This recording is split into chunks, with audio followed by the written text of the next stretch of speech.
ډاډ د هند د خلکو یوه کیسه. یو کلیوال فیصله وکړه چې کلی پریږدي او په ښار کې ژوند پیل کړي. له خپلې ټولې کورنۍ سره د ښار په لور وخوځېد.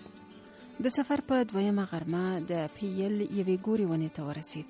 فیصله یې وکړه چې همدلته شیبه نیمه دمه وکړي. خو ده ته ځان او خپل وخت داسې مهم ښکارېدل لکه ډېرو غټو خلکو ته چې مهم ښکاري او هسې چټي نه تېروي. ده فیصله وکړه چې د ونې سیوري ته رسۍ ووبي. مشر زوی یې نږدې دوکانونو ته په سوڼو پسې واستاوه. دویم زوی یې په سبو پسې ولېږه. درېیم یې په ډوډۍ پسې. د زومانو ته هم کارونه پیدا کړل. یو یې په اوبو پسې واستاوه، بل ته یې د لرګیو راوړلو کار وسپاره. درېیم زوم ته یې وویل چې وړه خیشته کړي. د چې د رسۍ اوبدلو مواد ترلاسه کړل، خپل کار یې پیل کړ. په دې ګڼه ونه کې چې د ترې لاندې ناست و، یوه بلا اوسېده. د له پاسه جټ او د کورنۍ ته کتل چې څه کوي. بلا ته سوال پیدا شوی و چې کلیوال ولې رسۍ اوبي.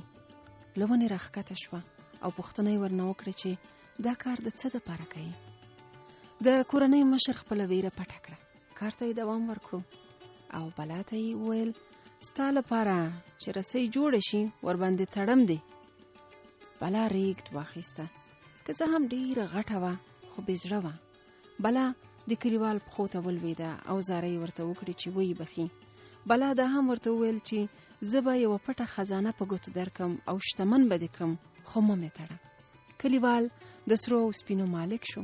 ډېرې پیسې پیدا کړې او د ښار په ځای بیرته کلي ته لاړ.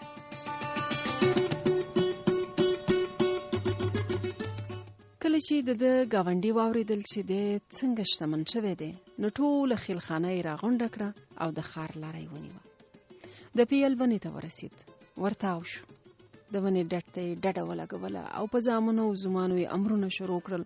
خو زامنو یې ورته وویل چې د ونې سیوري ته دمه کوو، د کار حوصله نه لرو، او زومانو یې هم په امرونو غوږونه کاڼه واچول. سړی مجبور شو د رسۍ اوبدلو په موادو پسې په خپله لاړ او چې راغی په اوبدلو یې شروع وکړه. بلا چې له ونې راکوزه شوه، دی ورته سخت خوشحاله شو.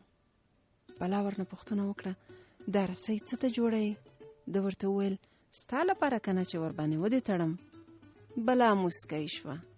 ده ورته وویل په خوشامندو نه خلاصېږي، زر کوه خزانه راوښیه، که نه رسۍ درته دا دی جوړېږي. بلا ورته وویل له تا نه چې د خپل کور غړي نه یېرېږي، زه به څه وویرېږم. بلا په کټ کټ وخندل، ونې ته وخته، ویل ته اول د خپل کور کسان وتړه، بیا زما د تړلو هوس کوه.